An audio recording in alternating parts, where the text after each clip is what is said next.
అందరికీ నమస్తే అండి. యాక్చువల్ నేను ఇప్పుడు అయోధ్యలో ఉన్నానన్నమాట.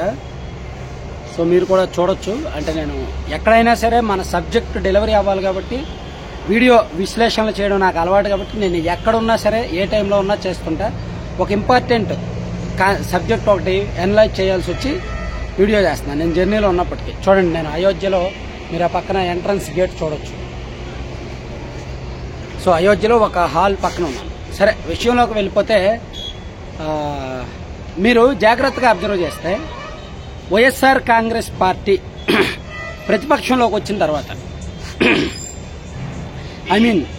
కూటమి అధికారంలోకి వచ్చిన తరువాత వైసీపీ చాలా ప్లాన్గా ఒక స్ట్రాటజీ ప్లే చేస్తుంది.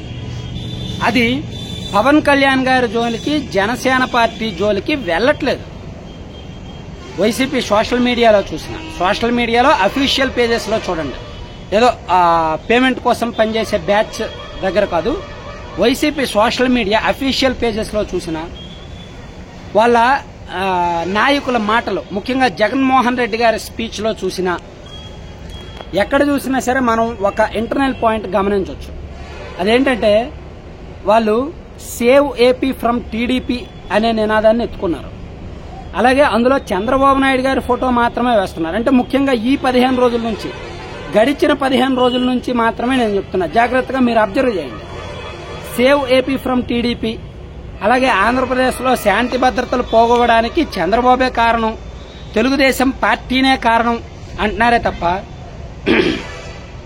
టీడీపీ గూండాలు అని అంటున్నారు తప్ప, చంద్రబాబు నాయుడు గారి పరిపాలన బాగోలేదు అని అంటున్నారు తప్ప, జగన్మోహన్ రెడ్డి గారు కానీ వైసీపీ నాయకులు కొంతమంది కానీ సోషల్ మీడియాలో కానీ కేవలం ఒక 99% టీడీపీని చంద్రబాబు గారిని టార్గెట్ చేస్తున్నారు.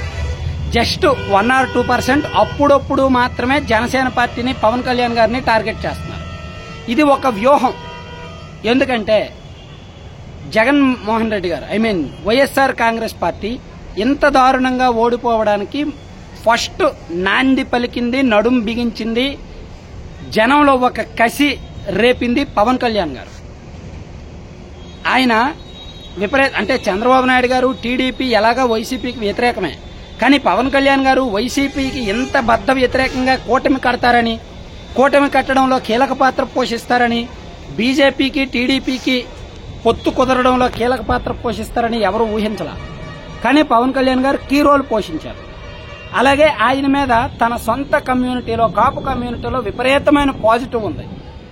అందుకే పిఠాపురం నియోజకవర్గంలో పవన్ కళ్యాణ్ గారికి భారీ మెజారిటీ వచ్చింది. ప్లస్ రాష్ట్ర వ్యాప్తంగా ఉన్న కాపు సామాజిక వర్గం కూడా more than 70% కూటమికే ఓటు వేశారు. more than 70%. అలాగే జనసేన పార్టీ పోటీ చేసిన అన్ని నియోజకవర్గాల్లో కూడా గెలిచింది. అన్ని నియోజకవర్గాల్లో గెలిచారు.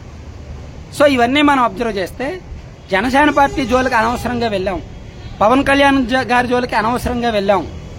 వాళ్ళని రెచ్చగొట్టడం మనకే నష్టం. సో పవన్ కళ్యాణ్ గారితో ఎక్కువ విభేదాలు పెట్టుకోవడం మనకే నష్టం అని బహుశా వైసీపీ గుర్తించిందేమో. ఓడిపోయిన తర్వాత జగన్మోహన్ రెడ్డి గారు వైసీపీ ముఖ్య నాయకులతోనూ, అలాగే దేశవ్యాప్తంగా ఉన్న కొంతమంది అనలిస్టులు, స్ట్రాటజిస్టులతో ఇంటర్నల్ మీటింగ్ పెట్టే సందర్భంలో కూడా మీరు ఒకరితో కయ్యం పెట్టుకుంటే బాగుండేది, మీ ప్రధాన శత్రువు, మీ ప్రధాన ఫోకస్ ఒక పార్టీ మీదే ఉండాలి, కానీ మీరు జనసేన అండ్ టీడీపీ ఇద్దరితో కూడా శత్రుత్వం పెట్టుకున్నారు, పవన్ కళ్యాణ్ గారి మీద వ్యక్తిగతంగా మాటలు దాడి చేశారు, అది కరెక్ట్ కాదు, అందుకే మీరు ఇంత ఘోరమైన, అంటే ఇంత దారుణంగా ఓడిపోవడానికి అది కూడా కారణం కావచ్చు అని కొంతమంది చెప్పారు. సేమ్ మీకు గుర్తుంటే 2019 ఎన్నికల్లో టీడీపీ కూడా అంతే, చంద్రబాబు గారు కూడా అంతే, అందరితోనూ కయ్యం పెట్టుకున్నారు. అటు కేసీఆర్ గారితోనూ, ఇక్కడ జగన్మోహన్ రెడ్డి గారితోనూ, పవన్ కళ్యాణ్ గారితోనూ, బీజేపీతో అందరితోనూ కూడా అందరికీ శత్రువు అయ్యారు. అందరికీ శత్రువు అవడంతో ఒంటరిగా పోరాడాల్సి వచ్చింది. దాంతో తెలుగుదేశం పార్టీ దారుణంగా దెబ్బతిన్నది. సో ఎప్పుడైనా సరే రెండు మెయిన్ పార్టీలు ఉన్నప్పుడు వాళ్ళ ఫోకస్, వాళ్ళు సింగిల్ ఏకప్రత్యర్థి మీదే పోరాడాలి. టీడీపీ అనే పార్టీ పోరాడాల్సి వచ్చినప్పుడు వైసీపీ మీదే పోరాడాలి, వైసీపీ అనే పార్టీ పోరాడాల్సి వచ్చినప్పుడు టీడీపీ మీదే పోరాడాలి. అలాంటప్పుడే వాళ్ళు ఫోకస్ అంతా కూడా ఒక సబ్జెక్ట్ మీద, ఒక పార్టీ మీద ఉంటుంది. తద్వారా అవసరమైతే పవన్ కళ్యాణ్ గారితో భవిష్యత్తులో పొత్తు పెట్టుకోవాల్సి రావచ్చు. అంటే నేను ఇప్పుడు నెక్స్ట్ ఎలక్షన్స్ లో పెట్టుకుంటారని చెప్పట్లా, రాజకీయాల్లో ఎవరు శాశ్వత శత్రువులు ఉండరు. ఎవ్వరూ కూడా రాజకీయాల్లో శాశ్వత శత్రువులు ఉండరు, శాశ్వత మిత్రులు ఉండరు. ఎటువైపు వాళ్ళు ఎటువైపైనా మారొచ్చు, ఎవరు ఎటువైపైనా మారొచ్చు.